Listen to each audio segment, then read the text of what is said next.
Hello, my name is the Pyro, and I'm going to be making this podcast on one simple fact. It's a bit of a career retrospective for me. I like to talk about my time in Providence for this first little run, and it's no secret that we were a disappointment. That we had one of the best teams ever, and we somehow didn't win it all. So I kind of want to do a retrospective and kind of try to diagnose why Pro didn't win it all. And I know that feels a little weird, but in in my view, I want to see why Providence didn't win, and I'm gonna do it. Going back to my career because I was there when the rebuild about started, and I left when it was pretty much over. We still got a little bit of gas left, but it's the tail end. So I kind of want to look it over and see what happened. All right. So just want to give some background. My player was a reliever pitcher for the Crabs for l- for a long time. It was we were from if I pull it up here, hold on, it's not loading. Anyway, there it is. I was a reliever from season 71, 2071, all the way to 2078. So that was 8 seasons exactly. And this covered the whole time of the Providence rebuild. And my career was a long one. It was 8 years as a reliever, which is pretty good. It's right before regression. Yeah, I had another year in me, but what happened? I had a career 3.8. No, wait, I had a career. It's, I had a career 4 ERA, which sounds really bad. However, I had an ERA over 4 twice my entire career. I came in early, so it's fine. I had multiple years where I led the league in ERA late in the season. I've had ERA plus that was above 100 all but 2 times. So I had a very good career statistically. Now, other people have had better minor careers. I was overshadowed by Cologne, I'll give you that. Well, before he left. But I had a good career. I had a lot of leaderboard appearances. Not as many as my first career, but that's the breaks. Starting off with 2071. 2071 Crabs was really just the rebuild was just going. We had a awful record of 18 wins, 90 losses. We were useless. We had a win percentage of 167. We won 18 games all year. 18. And this is my first year in the league. We were truly awful. I mean, there's not much to say for it than that. Our best player, if you look at WAR, our best player was point 0.8, and it was a pitcher. It was a pitcher with a 5 ERA.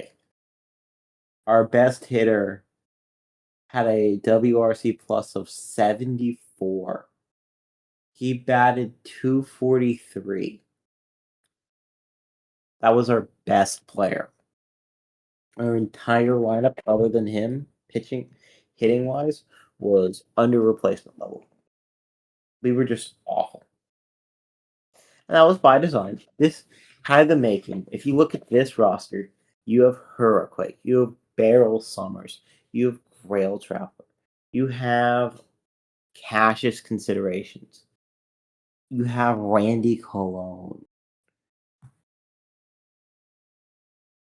You have me.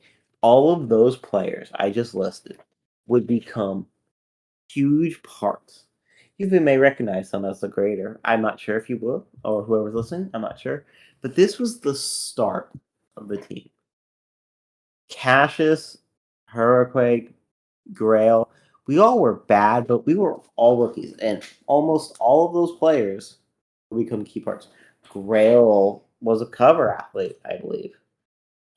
Hurricane has won multiple awards. Grail has won multiple awards. He's a multi-time Gold Glove winner. He's a 5-time Gold Glove winner at catcher. It's really incredible when you look at our team. This is where we all started.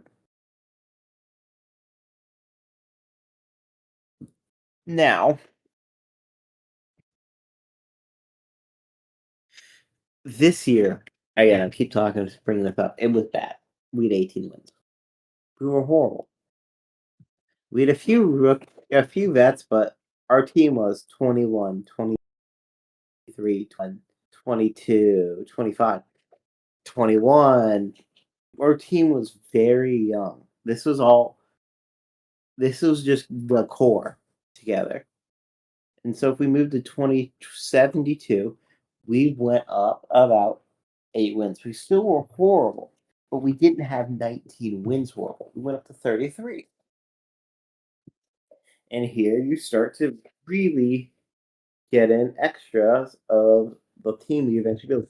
We had Captain Crunch now going in the match. We had Randy Cologne.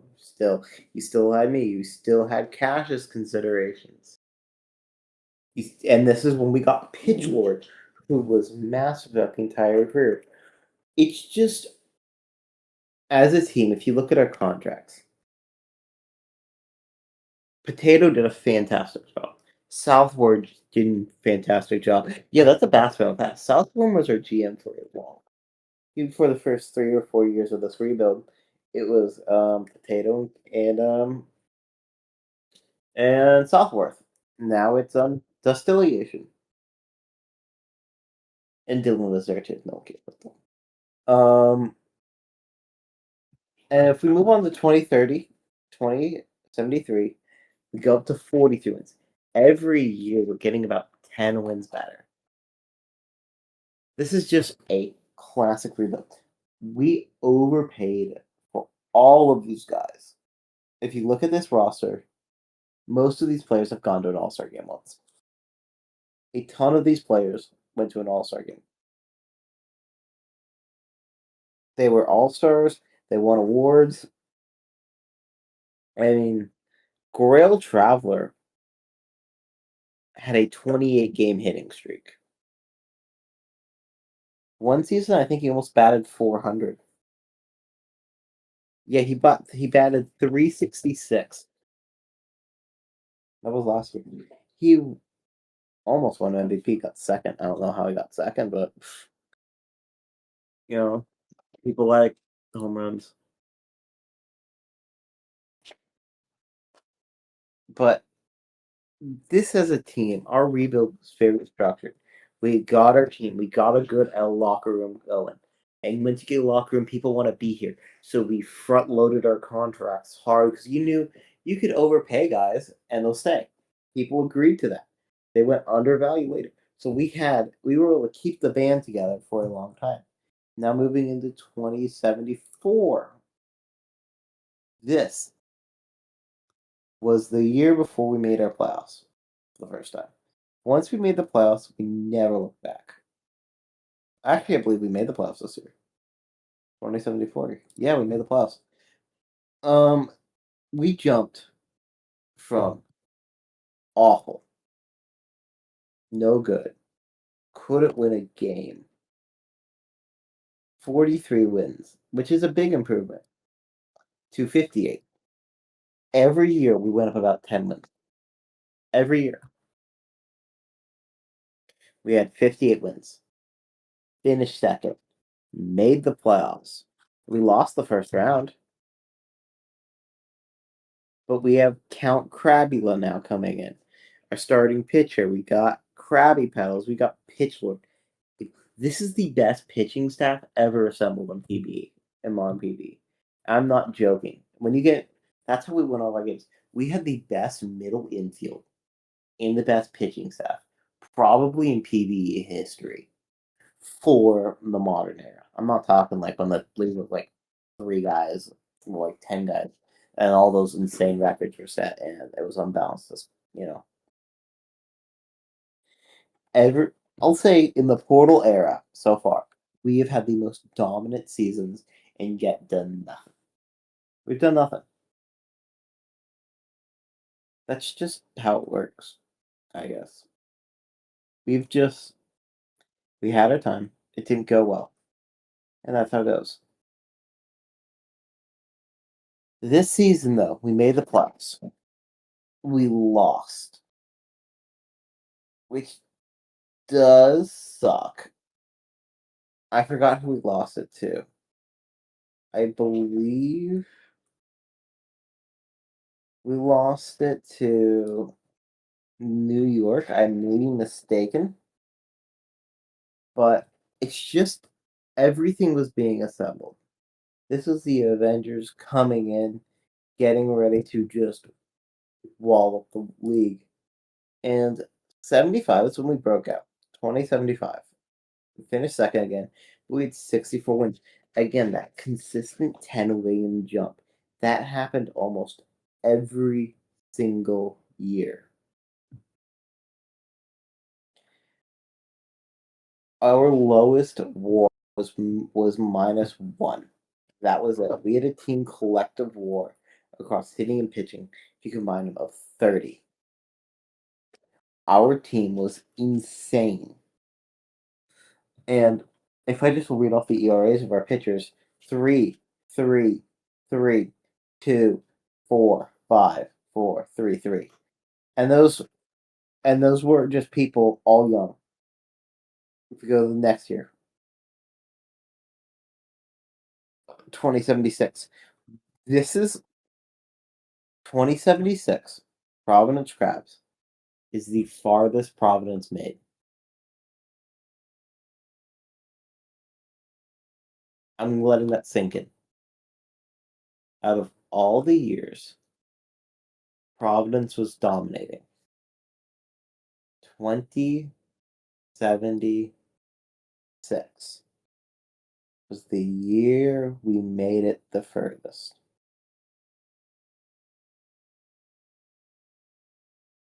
We didn't even win our division.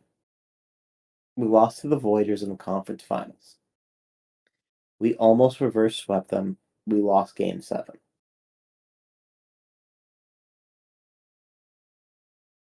This was painful because we brought it all the way back and then we had a horrific pitching collapse. It was very awful. Now, this is going to be a theme. I'm going to keep touching on one player. This is Potato's player. But he kind of represents the entire team. The reason we kept losing in the playoffs was pitching. We couldn't pitch. And it killed us. Our pitching staffs had ERAs of 3, 2, 3, 4, 4, 3, 4, 3. A team ERA of 3.91. It's not the best. Not the best. However, it was the best here. But we weren't in our window. We weren't supposed to be winning. This was us coming into our window. We had a 19 WAR batting side. This was us coming out slowly. 14 WAR pitching, 19 WAR hitting. And I'm going to use Kraut Krabula as an example of what kept happening. It wasn't just him. He's the one who collapsed the most. Like, he did it every year, pitching-wise, in the playoffs. However, it was everyone. I'm not going to isolate him because oh, how AT did make fun of the GM. It's just because when you look at the grand, all of them, he had the most symptoms. I mean, 2075 and 2074, he did really good in the playoffs. But other than that, he was our he wasn't the only one. I'm gonna keep saying that he wasn't the only one who had a problem in the playoffs. Everyone had a problem, but he was the one who exemplified it. 2076. This was He had an ERA of 3.91. 3.96, sorry. I had a mistake. In the playoffs, he had an ERA of 5. And in the final game, he gave up about 5 runs in 3 innings.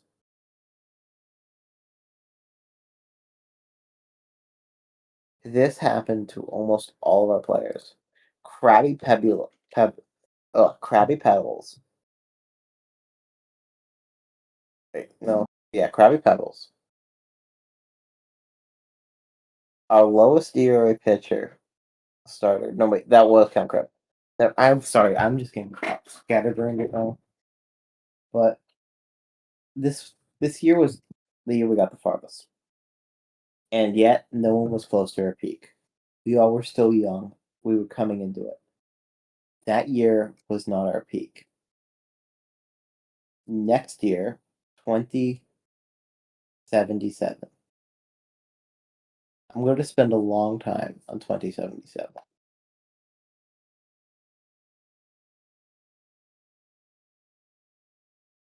2078. These 2 years broke.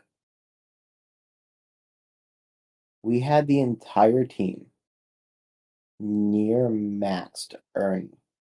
Near max earning. We won in 2077 as a team 76 games. In the modern PBE era, we won 76 games. You know how insane that is? We had a team combined ERA of 56. What do you? We had a team combined, or I mean, a 56. We were dominant. There's nothing else to say. We were the best team in the league. Our pitching staff had a team-wise year. This includes these, like the 1 or 2 players that you have on use less often, but you just needed to fill out a roster. The bad players. We had a team ERA of 3.14. We had a team batting average of 286. Our team was just the best. We had the best ERA in the league. Wasn't close. We had the best hitting pool in the league. Wasn't close. We had 134 home runs. If you look at leader, if you look at just in this team for this year, when it was going on, leaderboards, in this one team, we led the league in about every stat. I'm gonna do it here in a second when I pull it up. We lost to the New York Voyagers in playoffs, which was awful. But what are you gonna do? We lost. No, we lost to Outer Banks 3-1. That was embarrassing. League batting stats. Providence Crabs, 5.4 runs a game. We were actually behind Outer Banks a little, but Outer Banks had no pitching. Looking back on it, we had the highest average in the league by few. We had the highest hits in the entire league. I mean, that should be obvious. Actually, we didn't. As a team, we were second overall in offense. In pitching, we were first by .6 runs. So on average, we allowed 3.3 runs a game and scored 5.4.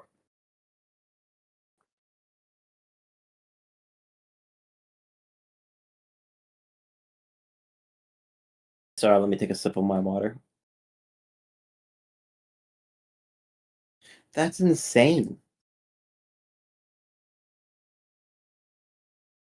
It wasn't close. If you look at PBE calculated payroll, which is basically PB looks at a team's roster and just goes, that's how much these players should be worth. We won the league by almost $50 million. We were the Dodgers in spending. We had 77 expected wins. We actually finished less than our expected win total. We lost an extra game. We won most valuable player, pitcher of the year, gold glove, 2 gold gloves,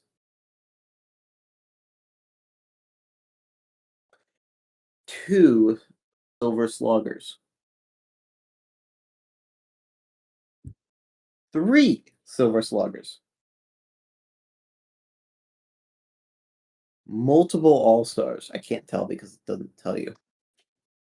It doesn't tell you what team all-stars are from. If you look at league batting leaderboards, Pro led 1,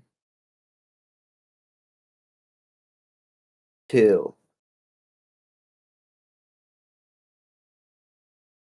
We led 2 stats. But our strength was not our hitting. We had a very good hitting core, second in the entire league. But our strength came from our deepness in pitching. We led pitching, ERA, wins. We had the leader in winning percentage. We had the leader in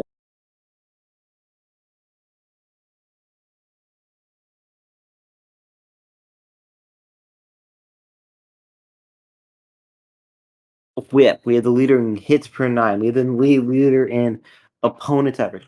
When you look at the ERA standard boards, it's pro, pro, pro. Wins, pro, pro, pro. Winning percentage, Providence, only one there. You go to hits per 9, Providence, Providence.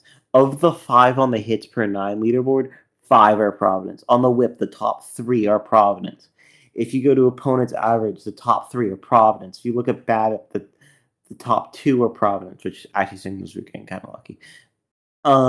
If you go to opponent's OPS, top 4 are Providence. Opponent's slug, top 4 are Providence. Opponent's on base percentage, top 3 are Providence. WAR, 3 of the top 5 are Providence. We were rolling pitching wise. There's no reason at all why we should not have won them all. Won it all.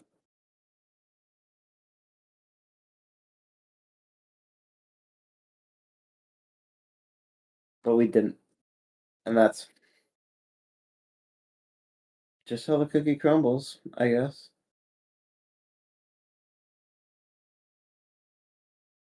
But I don't know, it's hard to swallow. That's why I've been talking like this and kind of mellowed. because there was no reason why the season we lost in the first round. We lost because of pitching. Again, best pitcher in the entire league, Count Fragula, goes into the playoffs, has a 10 ERA. Yeah, 10 ERA this year. At some point, you can just laugh. Second best pitcher in the entire league all year. Krabby Pedals goes into the playoffs and has an ERA of 4.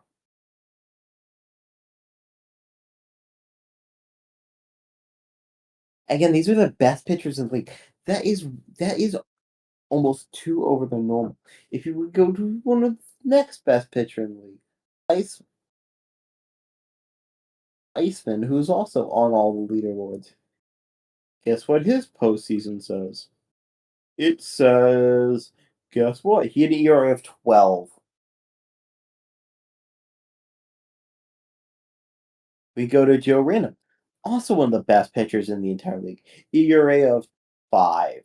We couldn't pitch for some reason. We had pitching stats that were the best in the entire league, and it wasn't close. And somehow pitching, our pitching was the reason we lost.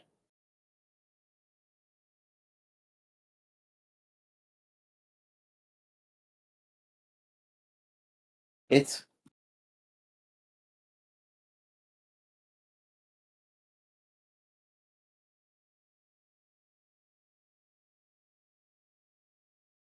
it's kind of insane.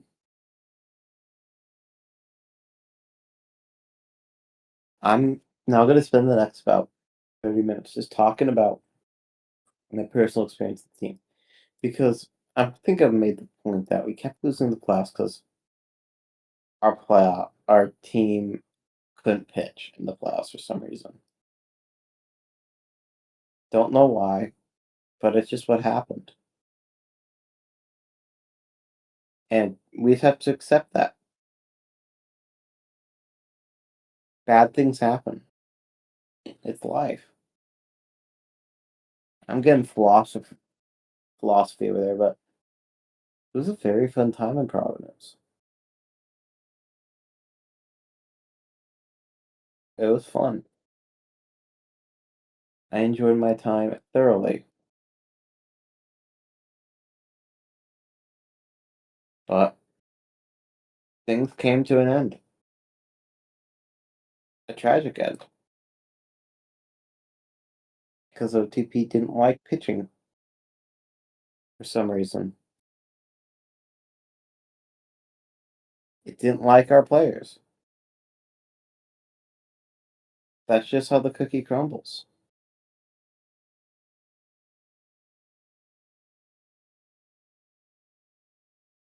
It's just how it works.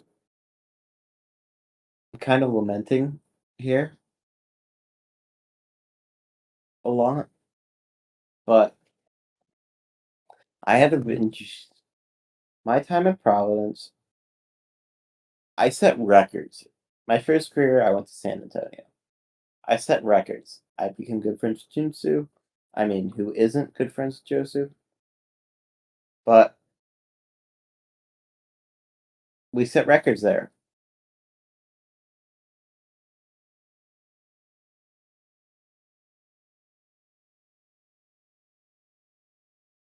I set records in appearances and a whole host of other things.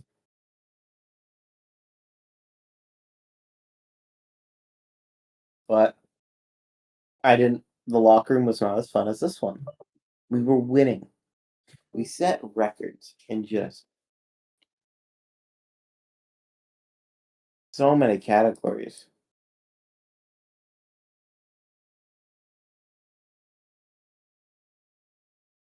So many categories.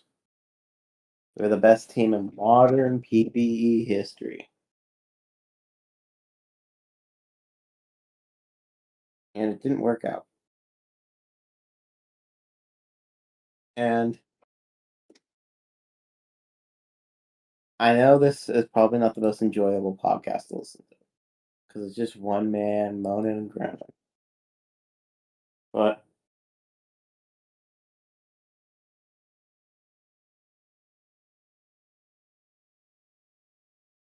it's the truth.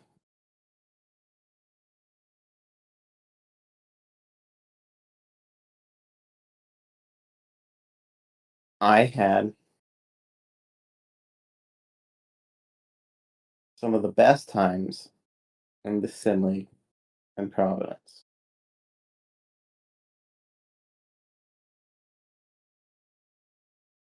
And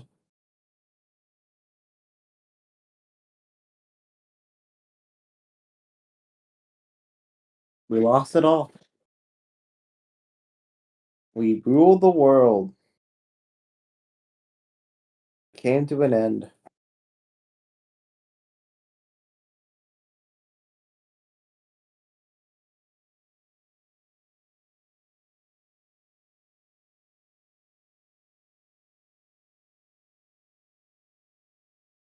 But what else is there to say?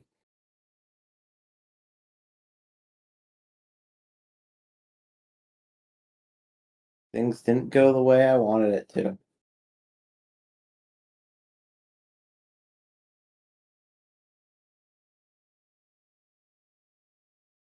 We lost. Now, my career personally was fantastic. I nearly won reliever of the year a few times. I choked at the end of the season multiple times. You wouldn't you wouldn't tell by like looking at my career and saying, "Oh, you got votes there, you got votes there." It was how do I say this? Jokes.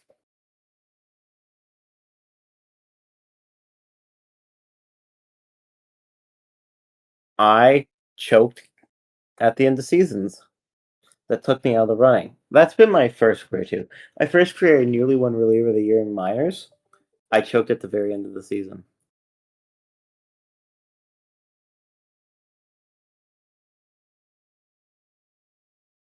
And what happens happens. Like that's what ended up happening. So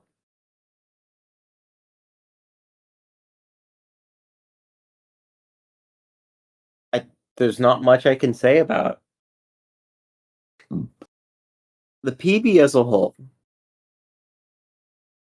I kind of want to give my opinions on this really quick.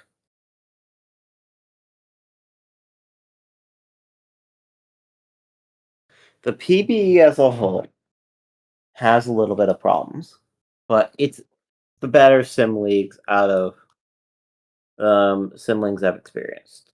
Because I'm part of the SHL. That league in general is a mess. There's a lot of things about it that just aren't done correctly. And that's the only way to say it. That the ways that things ought to be done, they don't do. It's a very corrupt league. Very corrupt when you get into the weeds. It's actually gotten better recently in terms of corruption. Like, it's gotten less corrupt.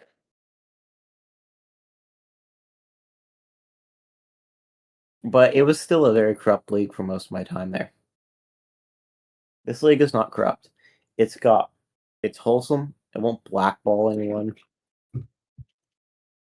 Like I've seen people get legitimately like blackballed by the HO and whatchamacallit, SHL because HO there holds grudges. GMs aren't true. Sometimes you could be a co-GM for a long time. Basically, have the GM in its resignation say, "Here you go. I want to hand the reins over to this person, as they've supported this organization, yada yada yada, for a long time. They understand it.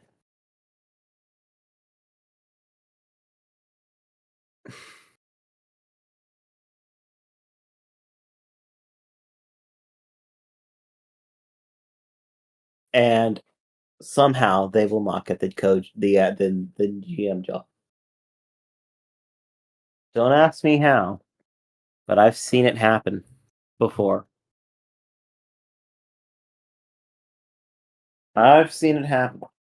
This league means a lot to me. It's personally a fantastic league. The people in it are great, the teams in it are great, and well, I don't know how else to say this, but there is it was my first sim league. It's helped me through a few dark times. I do wish regression and progression were handled a little different. Like, I think as a reliever, I'm mainly this upcoming career will be my first ever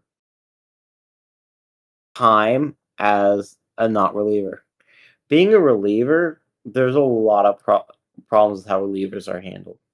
Relievers are second class citizens. I'm gonna be completely honest. There's not many spots for them at the All Star game,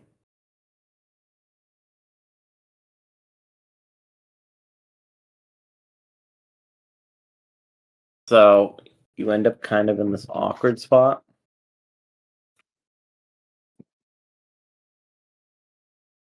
and that's never fun. There's not many spots. There's not many awards too for relievers. Relievers are generally given the short end of the stick in a lot of ways.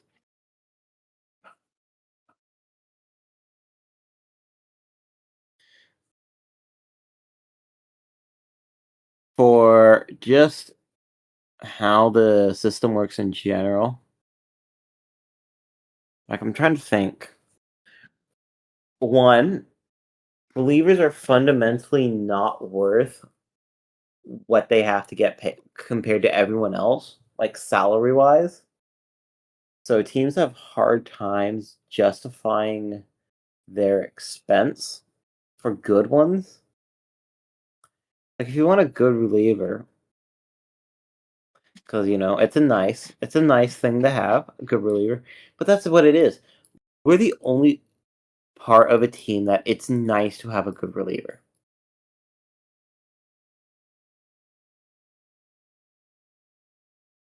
It's nice to have a good reliever. It's not nice to have good starting pitching. To win a championship, you need good, solid starting pitching, or you just flat out lose. That's just how it is.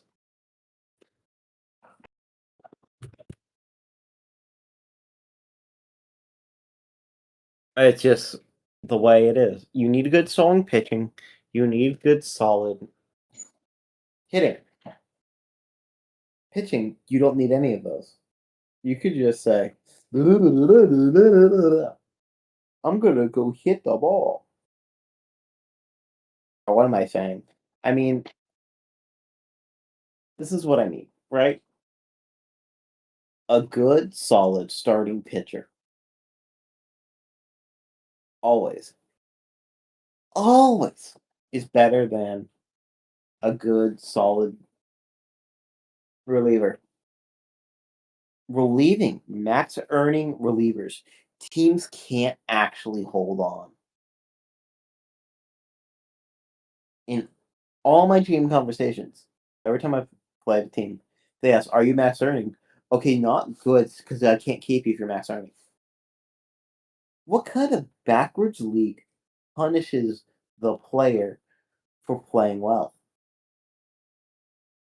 Teams can't afford relievers. There needs to be some kind of cap relief or for relievers, because or recognition. Because what can players like position players try to accomplish over their time? Gold gloves, All Star games, MVP, because that's basically just you know it's just a hitter's award. MVP, Silver Sluggers. That's four separate awards: All Star, Gold Glove, Silver Silver Sluggers, MVP, and then you could go for the batting title. I mean, you could go for the ERA title. But all this, when you look at the leaderboards on the index, what do you see? No relievers because they're not qualified.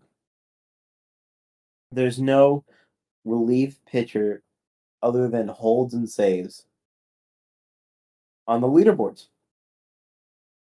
How is that fair? I once had an ERA of .67 going into 2 weeks before the season ended. No one knew because it's not on the leader. It's on the index anywhere. It's not on the portal. You can't tell when a reliever is doing well, other than counting stats, which is weird because no one judges pitchers on how many games they win. I mean, a few people do, but baseball's moved past that. There's no reliever war leaderboards, just starters. Relieving gets no opposition. They can't even max earn, or they'll get screwed. They there's it's just a broken system with relievers.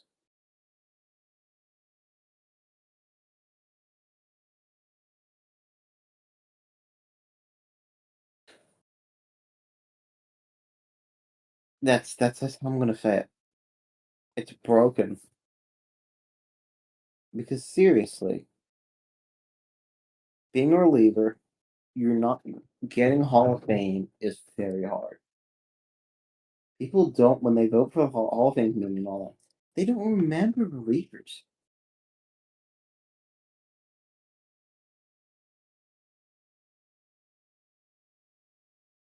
No one remembers a good reliever outside of like a few people in the locker room, or like the ones that get huge high save numbers. Your team can't be good and get that high number of saves because if your team is winning a lot, you don't have that super high saves. That's the only way to say it. So my experiences with relievers, the reason I'm switching over is because there's no motivation for me maxing. If I max her, I'm going to get booted off my team. There's going to be no one available for free agency except for rebuilding teams who just need to spend cap. And the easiest way to spend cap, you know who's the highest available TPE people? Max earning relievers. Go to the fantasy sheet. Look at the top bracket of relievers and see their TPE and compare that to every other category. They don't exist because there's not a market for them.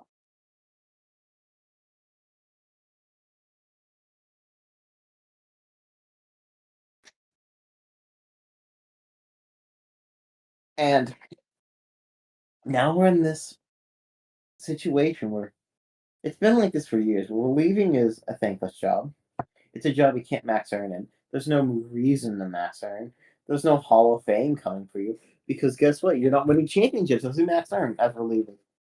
But if you don't max earn as reliever, you're not getting those huge save numbers. You see where we're in this kind of catch-22 situation with relievers where you can't be too good or else no Hall of Fame. You can't even try to get Hall of Fame, which is, let's just say it's the ultimate goal because there's only one reliever of the year. Getting an MVP is very hard. One user get or reliever of the year. One user gets it every year. And you have to get lucky with being on a team where you're the closer. You get a lot of saves opportunities, which means you're winning games. But you're not winning the games by too much, or else it's not a save. But also, your team can't be too good because if your team is really good, they have the luxury of having two or three relievers, which means you're splitting the saves somewhat.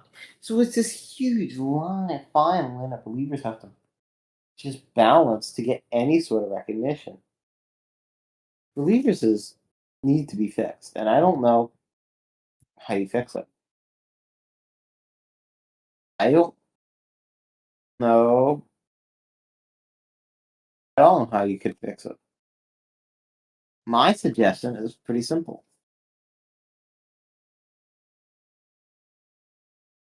it would be to give cap relief towards relievers.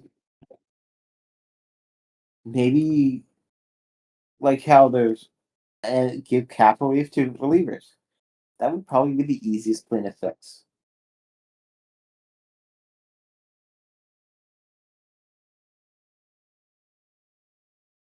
I'm not sure if I should write an article on this or how,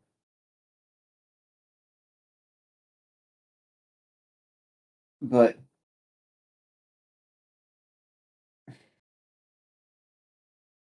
how am I would even phrase this, but how you even get this up? It just feels like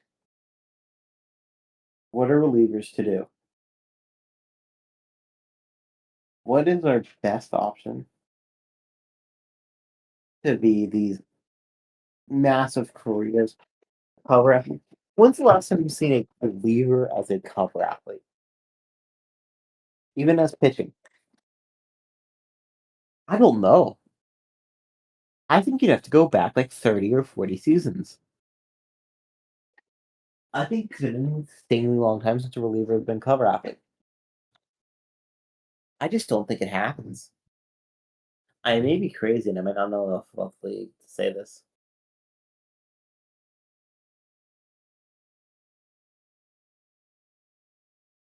But in my opinion, I've never seen a reliever. It's my third career now I'm starting. I've never seen a reliever as cover athlete. I I just I may be crazy. I probably am. But I just don't feel like there's enough in this game for relievers. Maybe cap relief plus giving us our own category could fix it. Like when you're voting for cover athlete, you choose reliever pitching. Because like when you look at fantasy, it's pitchers, starting pitchers, relieving pitchers. Relieving pitchers have to be their own categories because they just don't earn fantasy points. There's no point. You're not required to have a reliever. So even in advance, you don't require to have a reliever. There's no really benefit of having one. Maybe not enough fantasy fun. Relievers are really good, but it just feels like relievers are just worse starting pitchers. In the minors, both of the times I went reliever, my minors GMs tried to and majors teams try to convince me to change starting pitching because starting pitching is just fundamentally better. You need starting pitching. You need starting pitching depth. You don't need reliever depth. You don't need reliever pecks. And so it's just this awkward situation.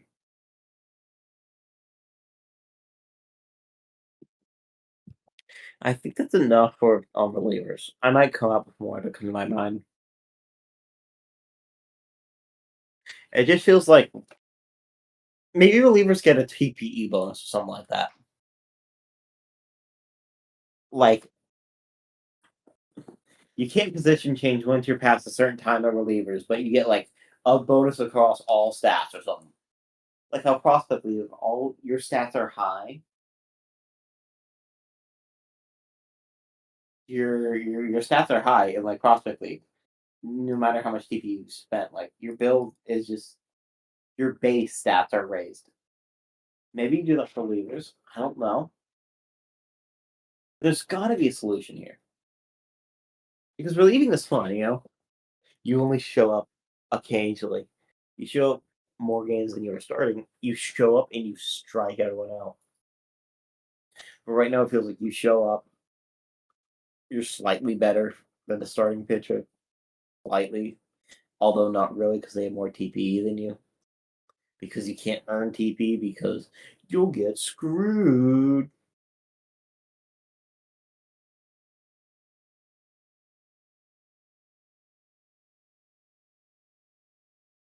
And it's just not fair or fun to be a reliever because there's no good way to get a reliever across the finish line as a reliever. As a reliever, why would you take the league off? Make bonus money.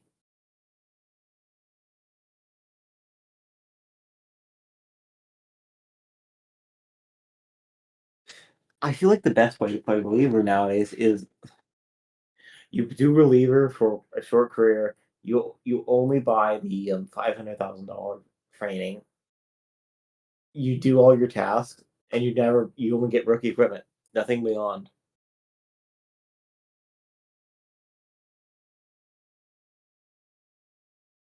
Because and then you just get a bunch of money. You do your next career. Oh wow, I got all this money for my next career. I'm starting to feel like that's the best way to be. I know this is. I know that'd be horrible for the whole league. Like just in terms of toxicity, having a player that just theirs to collect checks. This is not good for the overall health. But I don't see a way around it. I just don't.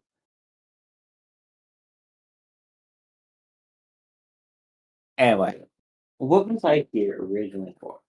I was here to do a career retrospective and think about my player. My build was a very good build.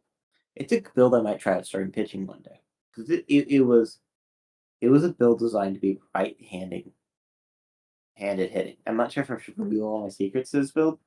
I mean, it's available on the forum if I'm on the look. But basically, by going left-handed,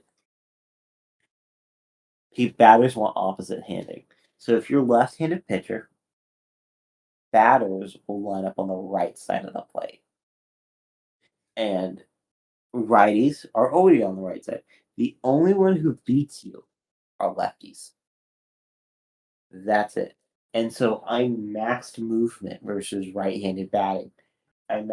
My pitches were designed to be opposite-handed pitching because I could force more 2/3 of my at bats against right-handed pitching.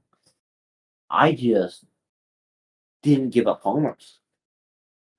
I had like 600 TPE at one point, and I had a ERA. I had the lowest ERA of anyone in the entire league going into the last week of the season, going into the last 2 weeks. Sorry, that just doesn't happen.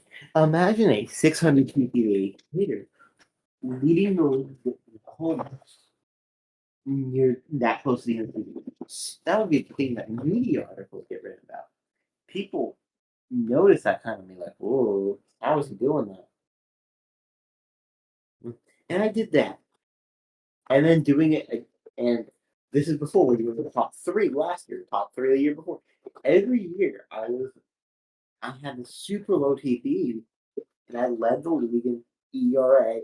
Like 4 of my 6 seasons, at some point during the season, I had the lowest ERA in the entire PBE. Like, and this is not counting like week one shenanigans where you play like one game. No, I have multiple games where I played like 20 to 30, and I was leading the league in TP. And all right, and it happened again and again and again. This player was in terms of value per TP.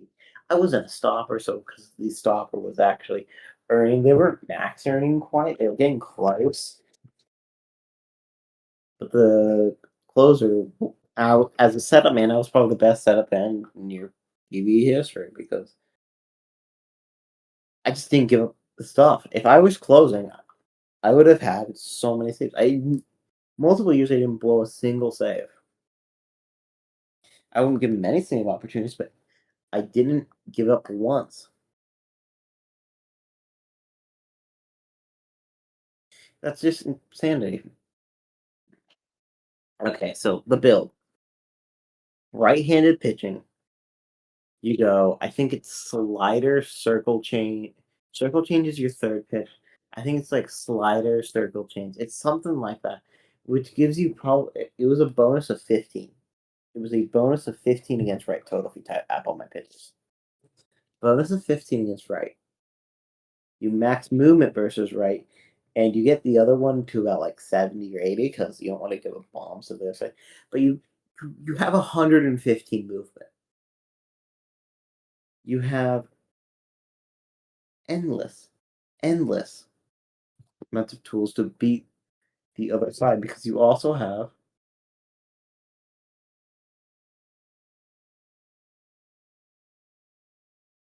this. But the build, I can't really give it away. I don't want to.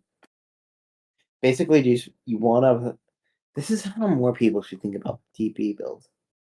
And this is going to be, my closing segment, I think, for this podcast. Go on the portal. I want you, if you're listening, to go on the portal eventually. Under the player tab, there is player build data. I want you to look at it and think and see that this tells you how much of everything is in, each set. Oh, this actually helps reinforce my reliever pitcher argument. Relieving pitchers in MLB, there's like 5. If you look at the total, there's like 5 on a team. There's more starters. There are 80 relievers total in both major and minors. There's 74 catchers alone. Relievers are the second least popular position out of all of them. And there's supposed to be 5 on a team.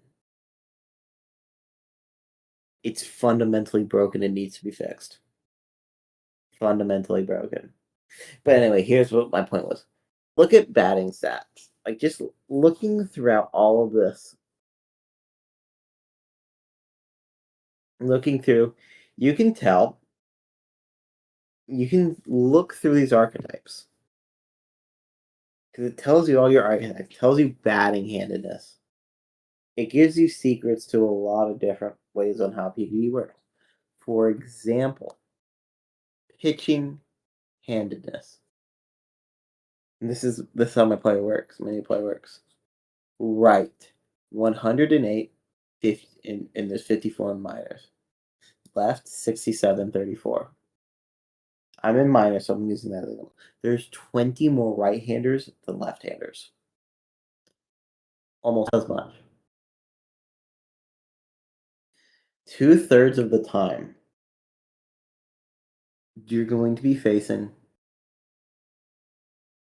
a righty.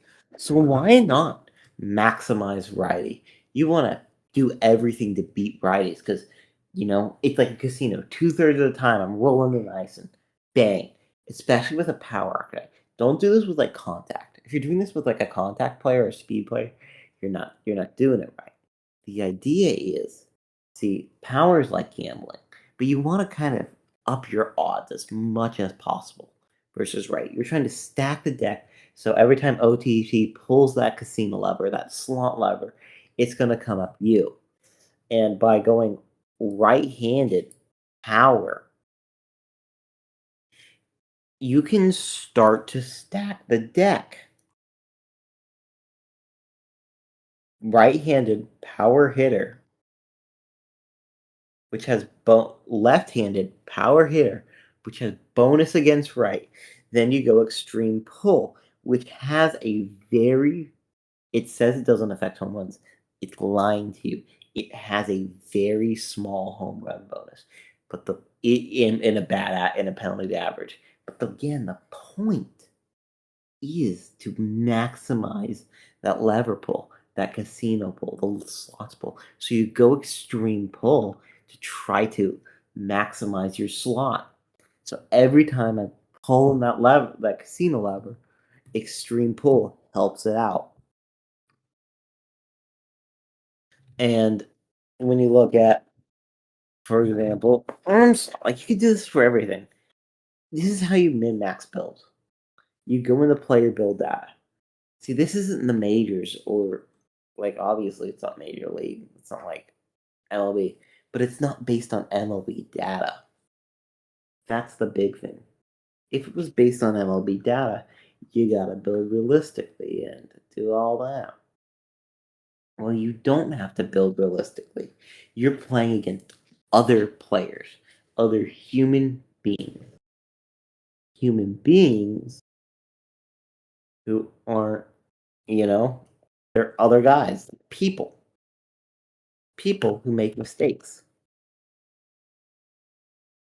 People who don't build completely accurately.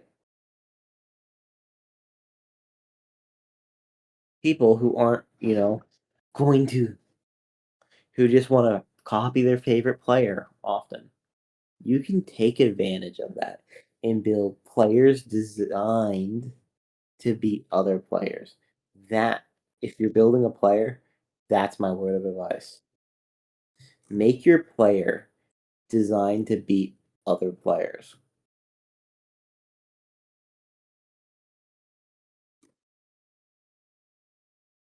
Because if you make your player to beat other players, you're going to win. Simple as that. And that will be my final word.